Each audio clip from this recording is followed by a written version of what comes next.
Oh wow, snow. Ayan guys, feel the winter. Feel the cold anyway.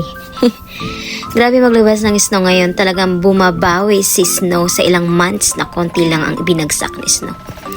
Kaya naman, ito ay struggle is real talaga. Kasi naman kung gano'ng kakapal ang snow, gano'n din kalamig. Oh my God. As in malamig.